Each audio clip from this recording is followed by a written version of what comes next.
Magandang araw! Sa video na ito, pag-aaralan natin kung ano ang global citizenship.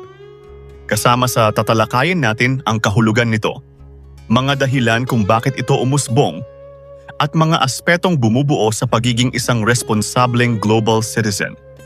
Simulan natin sa pag-unawa kung ano ang global citizenship.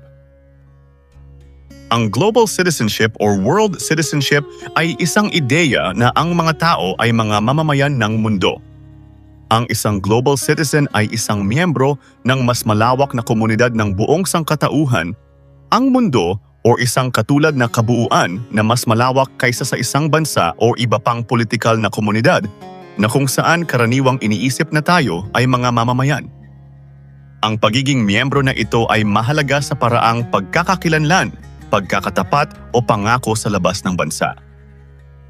Ang global citizens ay naniniwala na tayong lahat ay konektado, isang katotohanang maliwanag na ipinapakita ng patuloy na pandemya ng COVID-19 na nagbabanta sa ating lahat hanggang sa hindi na ito banta sa sinuman at nasa ating lahat ang tungkulin na tumawag para sa isang makatarunganang paglipat mula sa kasalukuyang kalagayan ng paglaganap ng kahirapan at pagkasira ng kalikasan patungo sa isang hinaharap ng magkasamang kasaganaan at pagsasaayos ng kalikasan.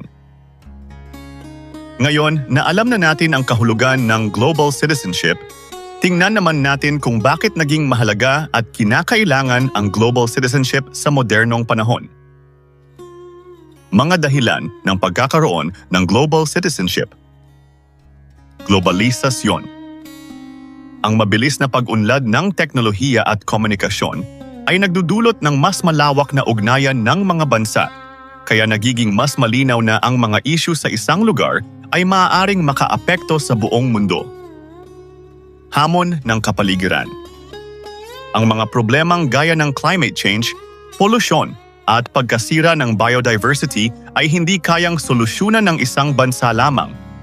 Kaya kailangan ang pananaw na pandaigdigan sa pagharap sa mga ito. Pangangailangan sa kolaborasyon. Dahil maraming suliranin ang may global na saklaw, mahalaga ang pagtutulungan ng mga bansa, organisasyon, at individual upang makahanap ng solusyon na patas at epektibo para sa lahat. Edukasyon at kamalayan. Ang pagdami ng access sa impormasyon at edukasyon ay nagpapalawak ng kaalaman ng mga tao tungkol sa mga pandaigdigang issue, kaya mas nagiging malinaw ang responsibilidad ng bawat isa bilang bahagi ng mundo. Mga pandaigdigang kasunduan. Ang mga kasunduang nilalagdaan ng mga bansa ay nagtatakda ng mga obligasyong kailangang sundin, na nagtutulak sa mga mamamayan na maging mulat at responsable sa mga usaping pandaigdigan. Ngayong alam na natin ang kahulugan at mga dahilan ng pagkakaroon ng global citizenship, pag-usapan naman natin ang mga pangunahing aspeto na bumubuo sa pagiging isang global citizen. Mga aspeto ng global citizenship. Pag-unawa sa pagkakaugnay-ugnay or collaboration.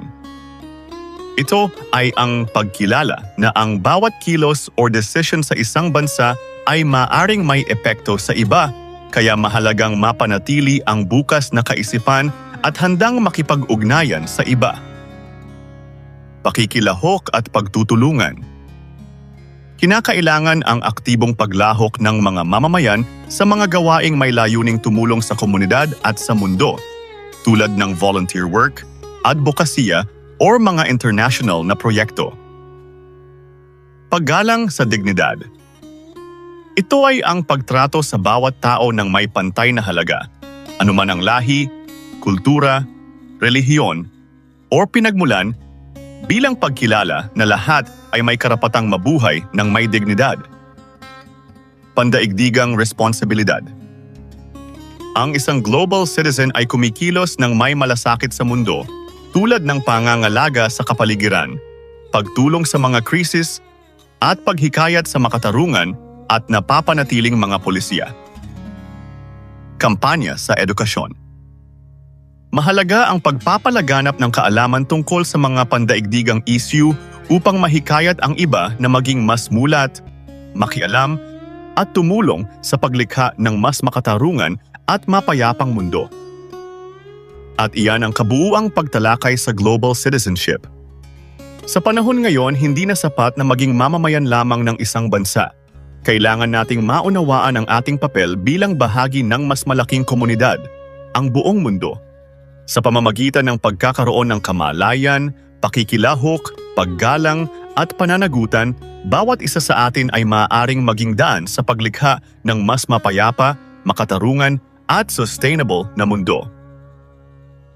Kung nakatulong sa iyo ang video na ito, huwag kalimutang i-like, mag-subscribe at i-click ang notification bell para lagi kang updated sa mga susunod nating aralin.